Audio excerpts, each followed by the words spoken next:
Voilà de nouveau un bon moment que je ne vous avais pas proposé un épisode de MCU vs Comics, et la dernière fois j'avais énormément hésité entre Wanda et Daredevil, et je pense qu'il est enfin temps de passer à notre ami l'homme sans peur, puisque c'est avec ce personnage que j'avais eu l'idée du format à l'origine. Avant de commencer, je tiens à remercier les membres de la chaîne qui de par leur contribution me permettent peu à peu de pérenniser mon avenir sur YouTube et qui sait peut-être un jour me permettront d'en vivre. Vous pouvez aussi simplement soutenir cette vidéo en la likant si elle vous plaît évidemment ou en la partageant autour de vous si vous connaissez d'autres fans de Marvel, que ce soit du MCU ou des comics.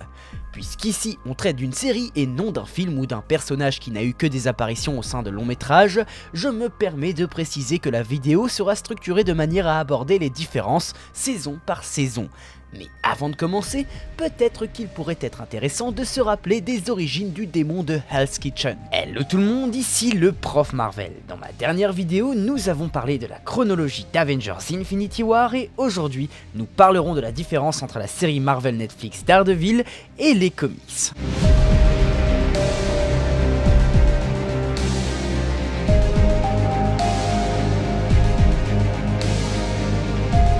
Créé en 1964 par 4 grands noms de l'industrie des comic books, Stan Lee, Bill Everett, Steve Ditko et Jack Kirby, Matt Murdock apparaît pour la première fois dans le numéro 1 de la série Daredevil et se battant contre un super vilain nommé le Fixeur. Lors de ce combat, Matthew se plonge dans ses souvenirs et on y découvre ses origines. La vie de Matthew Murdock a changé alors qu'il était âgé de 9 ans et vivant sous l'unique tutelle de son père, un homme aux revenus modestes et qui tentait de transmettre à son fils la meilleure éducation possible pour éviter qu'il ait à se battre, un père qui était justement reconnu pour sa carrière de boxeur sous le nom de scène Battling Jack Murdock, mais malheureusement dépassé par le sang-frais des nouveaux combattants.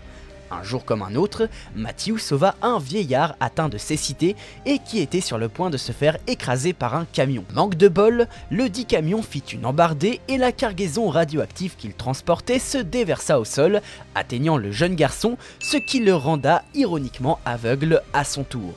Il grandit alors en découvrant que tous ses autres sens s'étaient littéralement surdéveloppés et vit un peu plus tard son père se faire abattre par le Fixeur après ne pas avoir respecté un marché dans lequel Jack devait perdre son prochain combat de boxe, rendant Matt orphelin. Bien des années plus tard, ayant en tête cette injustice comblée au constat de voir des criminels passer entre les mailles du filet des instances judiciaires, notre jeune homme décida, alors qu'il poursuivait des études de droit pour devenir avocat, de devenir Daredevil, le démon de Hell's Kitchen, comme s'il était la personnification incarnée de l'allégorie de la justice, aveugle et impartiale. Une histoire qui a été respectée quasiment trait pour trait dans la série Marvel Netflix et qui fait évoluer notre avocat préféré dans un milieu urbain brut de décoffrage, un univers sombre et froid qui poussera l'homme ainsi que son entourage dans ses pires retranchements lorsque ceux-ci se confronteront à la corruption et à des affaires judiciaires menant tout et indubitablement vers un seul et même homme,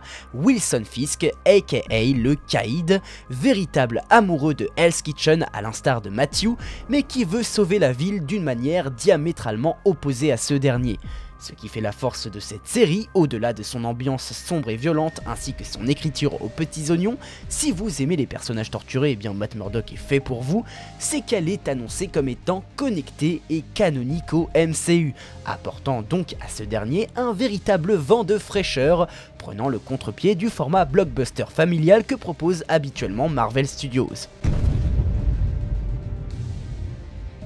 Dans les comics,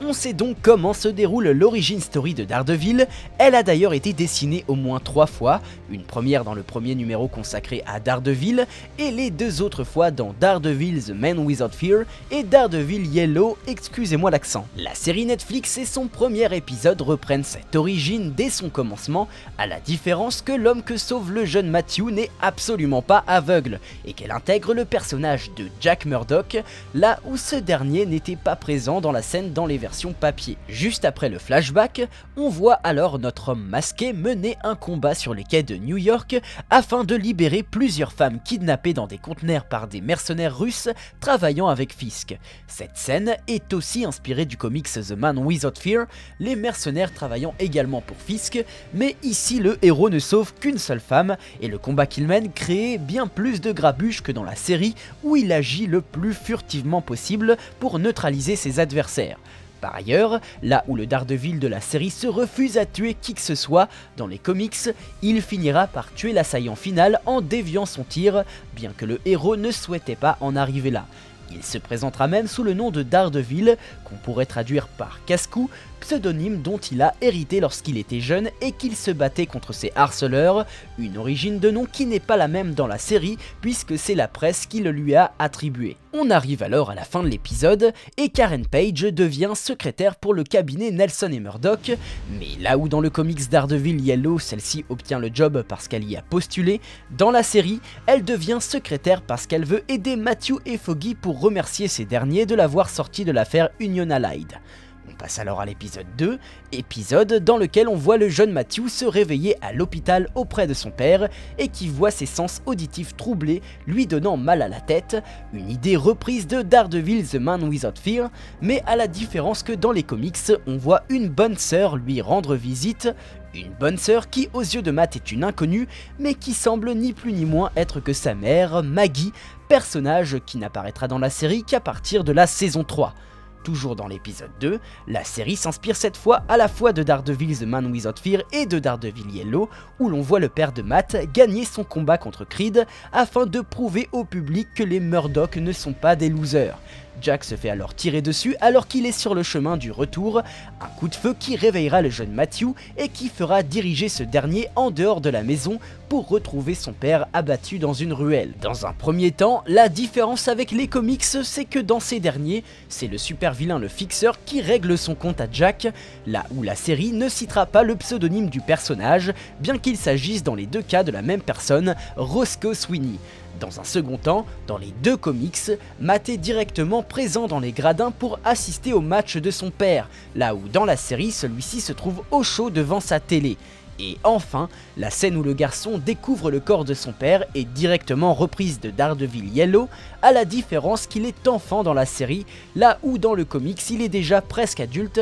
et à la différence de Daredevil The Man Without Fear, où l'on voit juste Jack se faire abattre, mais pas Matt le découvrir. Les prochaines différences se repèrent ensuite dans l'épisode 7 qui aborde la rencontre entre Stick et Matthew. Là où dans Daredevil The Man Without Fear, Stick se révèle au garçon après l'avoir observé et suivi pendant un court instant, le voyant s'entraîner sur des barres parallèles, dans la série, Stick décide de recueillir directement le jeune homme après avoir été approché par une bonne sœur et alors que le garçon se trouve à l'orphelinat Sainte-Agnès. Il conviendra aussi de noter que dans le comics, Stick approche Matt bien avant que son père ne décède suite à son match, là où dans la série, il n'arrivera que quelques semaines après le dit décès. Enfin, dans cet épisode, Stick décide d'achever l'entraînement de Matt dans la série car le jeune homme lui donne un bracelet en cadeau, le considérant sûrement comme trop sentimental. Là où dans le comics The Man Without Fear, le vieillard met fin à l'entraînement car il considère Matt comme trop émotif, mais aussi indiscipliné. Et pour terminer avec cette saison 1, on pourra mentionner toutes les différences entre les personnages et leur itération papier. On commence alors avec Melvin Potter, qui dans la série est un designer étant employé de force par Wilson Fisk et qui fabrique à ce dernier des équipements pour le protéger d'attaques physiques avant de finalement travailler pour Daredevil et de devenir celui qui designera ses costumes de héros. Dans les comics, Melvin Potter n'est ni plus ni moins que le super vilain le Gladiateur, un homme qui, à l'instar de la série, fabrique des costumes, mais qui, à la différence de cette dernière, rêvait de battre des super-héros, l'amenant à créer son propre costume et nom de méchant, avant de combattre Daredevil à plusieurs reprises. Nous avons ensuite le personnage de Leland Owlsley, qui lui est aussi un super vilain nommé le Hibou dans les comics, un nom qui n'est jamais donné dans la série, même si l'on verra le personnage vêtu d'une manière similaire à la base papier à un certain moment de la série. Par ailleurs, là où les comics font de lui un des plus grands rivaux de Fisk au sein de la pègre, et lui donnant une apparence plutôt monstrueuse, la série, elle, a décidé de faire de lui au contraire un associé de Fisk et un simple humain qui mourra des mains du Caïd après avoir essayé de trahir ce dernier.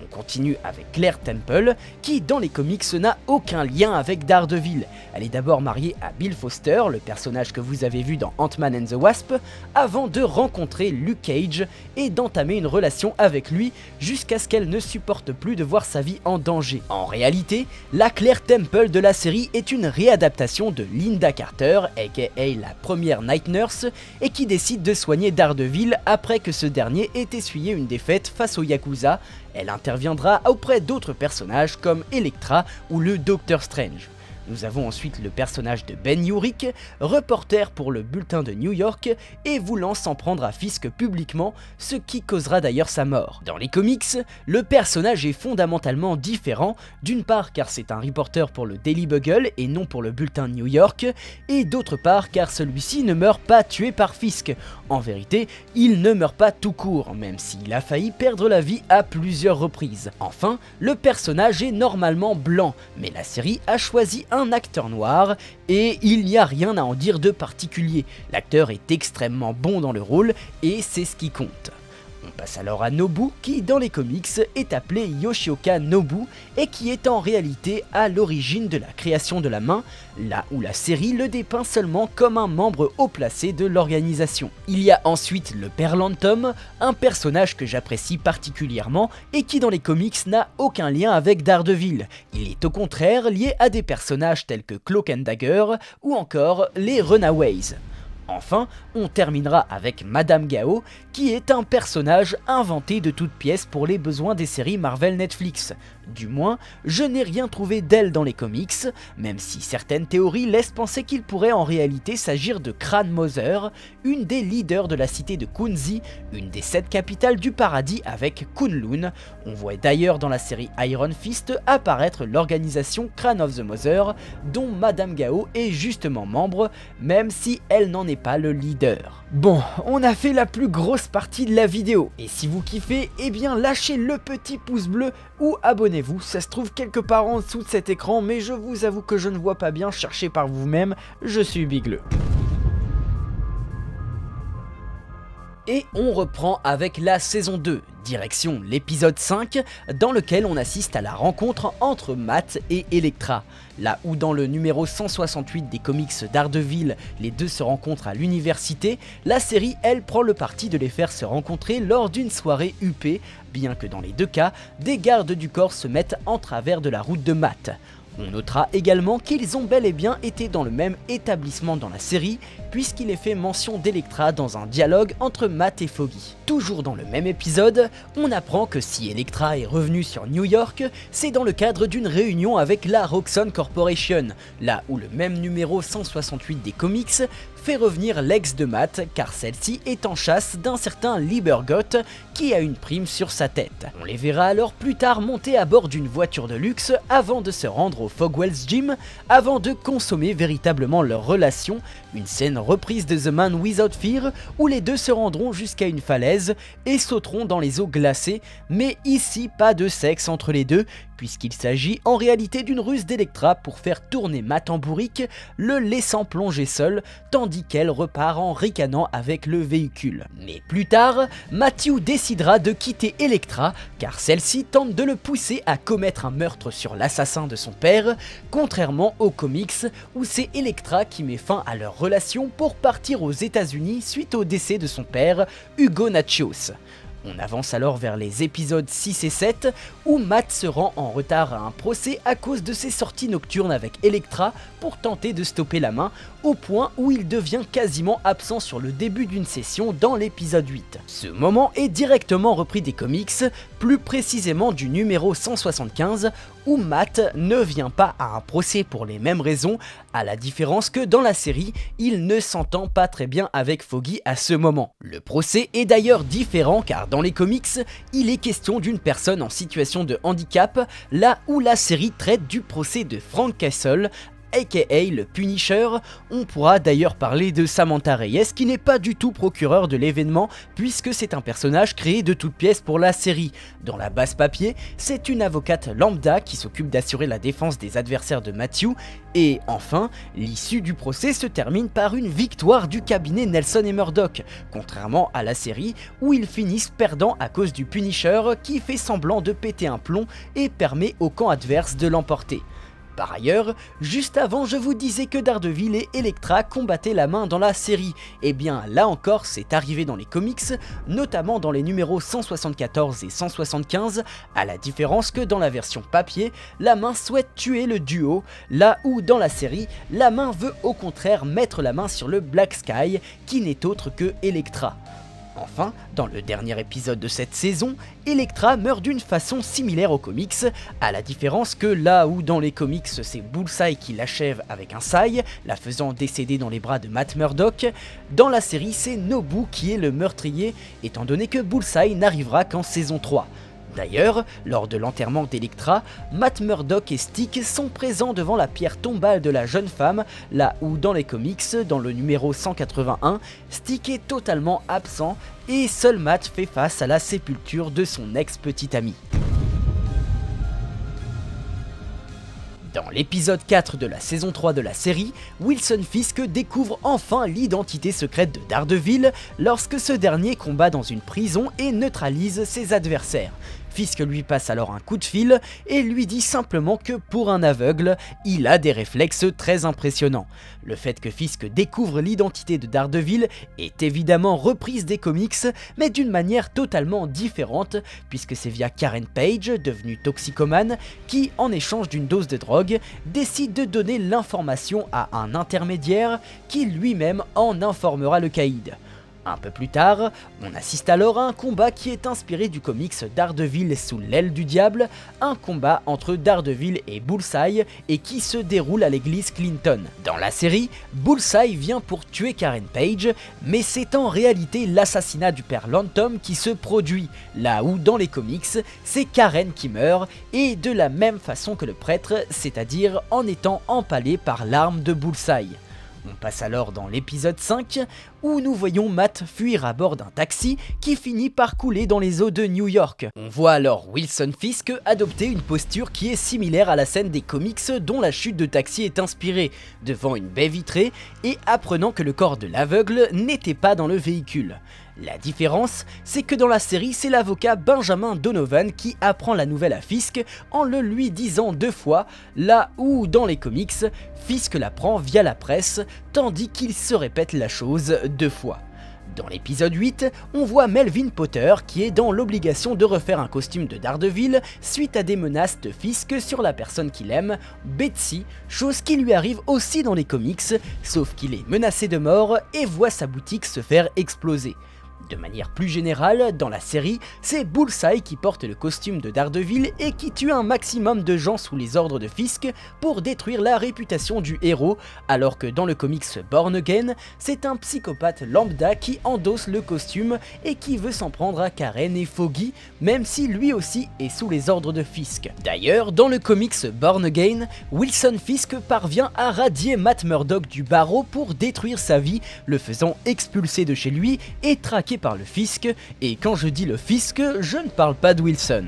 Dans la série, on traite aussi de la chute de Daredevil, sauf qu'ici le caïd cherche à lui faire endosser la responsabilité d'avoir blanchi et caché de l'argent, ainsi que d'avoir donné des pots de vin aux policiers et aux magistrats.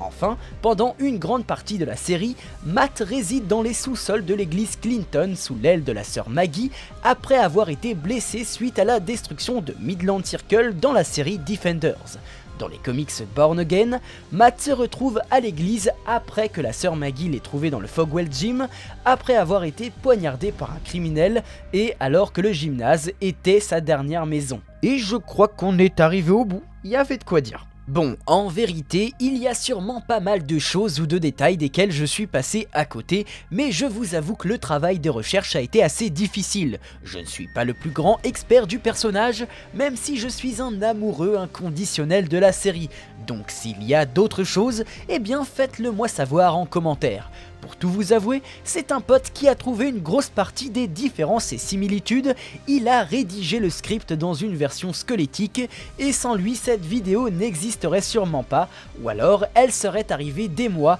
voire des années plus tard. Il a eu la gentillesse de se refaire toute la série Daredevil pour m'aider, et même si je sais qu'il a kiffé le faire car c'est un grand fan du personnage, si vous pouvez lui passer un petit coucou dans les commentaires et le remercier de sa contribution, eh bien ça serait vraiment sympa pour lui. Sur ces bonnes paroles, je vous souhaite un joyeux Noël et de merveilleuses fêtes de fin d'année. Nous, on se retrouve en 2023 pour de nouvelles vidéos. Ciao!